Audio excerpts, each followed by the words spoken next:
Virus चुड़ैल।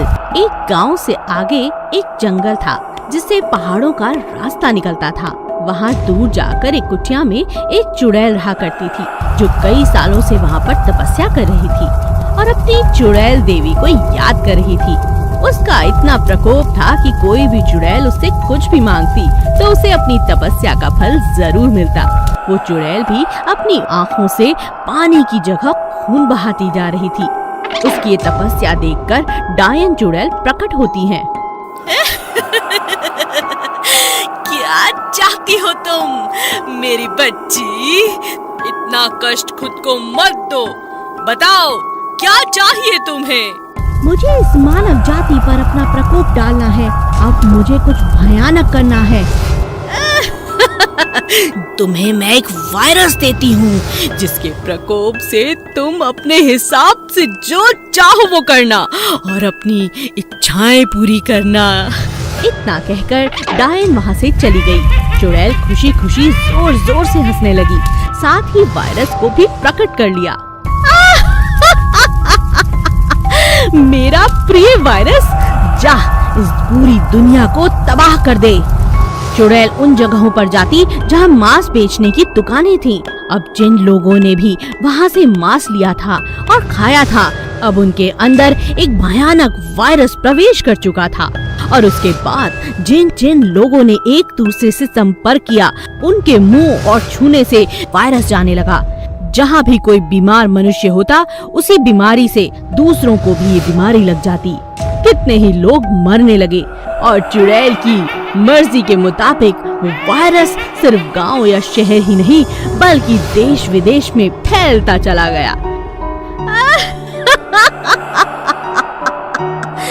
ये इंसान बहुत दुष्ट हैं। इन्हें तो मजा चखाकर मुझे मजा आ गया।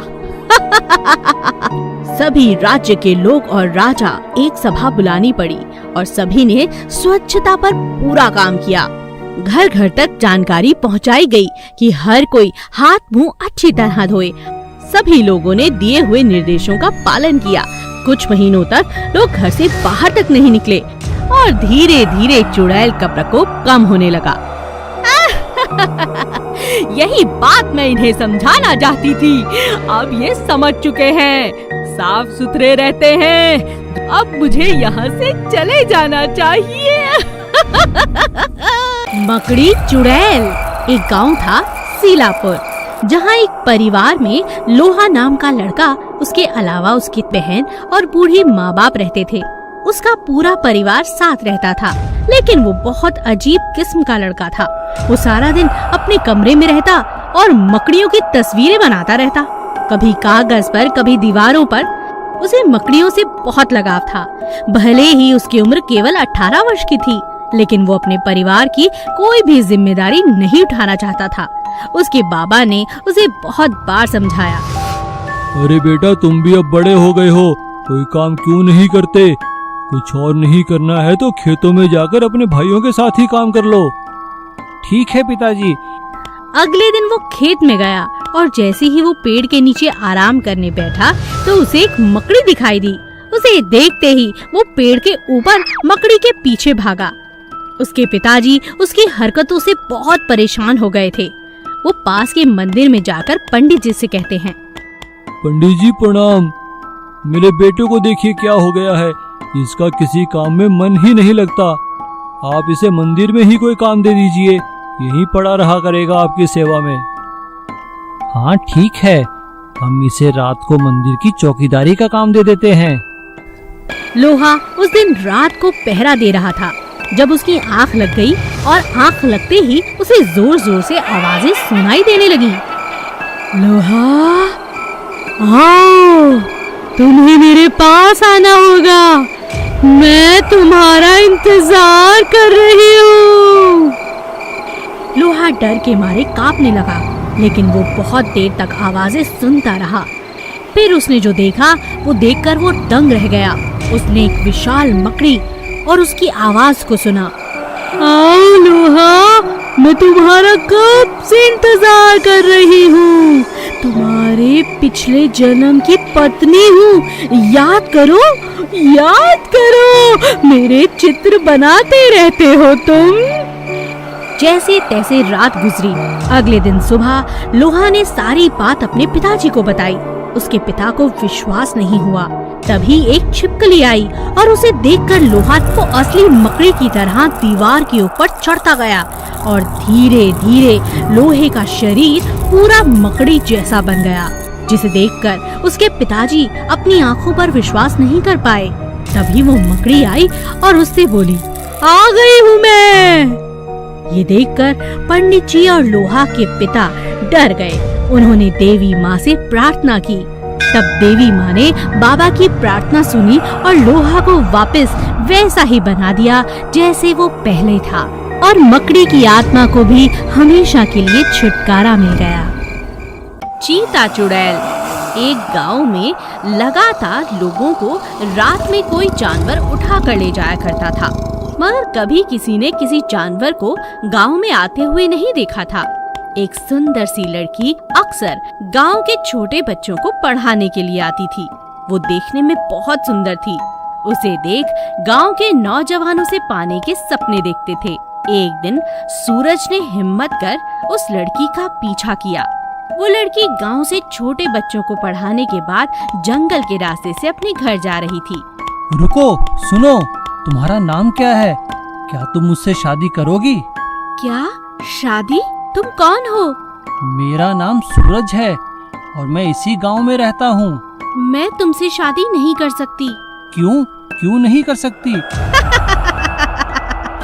क्योंकि मैं चुड़ैल हूँ। अचानक वो लड़की चुड़ैल की तरह हंसने लगती है और उसका शरीर धीरे धीरे एक जानवर चीते जैसा बन जाता है, और अचानक वो अपने नुकीले नाखूनों से सूरज पर हमला करती है। बचाओ, बचाओ, कोई मुझे इस चुड़ैल से बचाओ, बचाओ। सूरज किसी तरह अपनी जान बचाकर अपने घर आता है। उसे अपनी आंखों पर भरोसा नहीं था। उसने अपनी आंखों से खूबसूरत लड़की को पहले चुड़ैल और फिर चीता बनते हुए देखा था। अगले ही दिन वो लड़की सूरज के घर आ जाती है। कैसे हो तुम? मैं तैयार हूँ, मैं तुमसे शादी करना चाहती हूँ। सूरज उसके सामने एक शब्द भी नहीं कह पाया। चुड़ैल ने उसे डराया, धमकाया और उससे शादी कर ली। अब हर रात वो गांव में निकलती, पहले अपना रूप बदलती और फिर लोगों का शिकार करती। एक दिन रात में सूरज ने देखा, अच्छा, तो ये है जो गांव के लोगों को खाती है। मैं कैसे इसके जाल में फंस गया? मेरा जीवन तो बर्बाद हो गया इससे शादी करके। मुझे मुखिया से बात करनी होगी। सूरज किसी तरह हिम्मत जुटाकर सारी सच्चाई गांव के मुखिया को बताता है।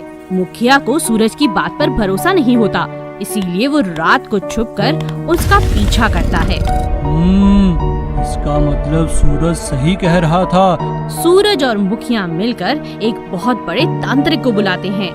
तांत्रिक समझ जाता है कि ये कोई सुंदर लड़की नहीं, ये एक चीता चुड़ैल है। वो उसकी आत्मा को अपने वश में कर लेता है। पूजा पाठ और तंत्र की मदद से तांत्रिक उस चुड़ैल को अपने वश में कर लेता है।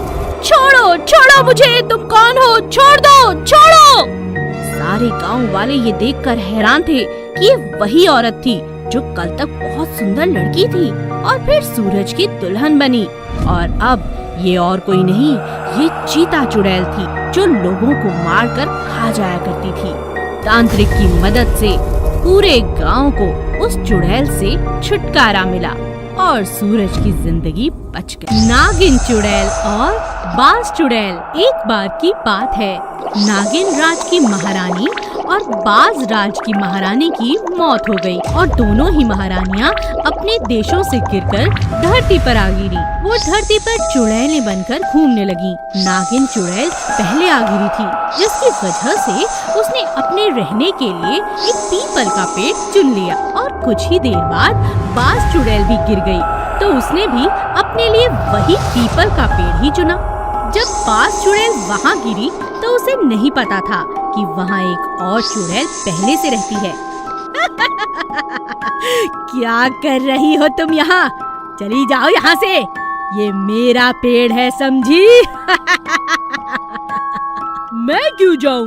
ये मेरा पेड़ है, तुम चली जाओ यहाँ से।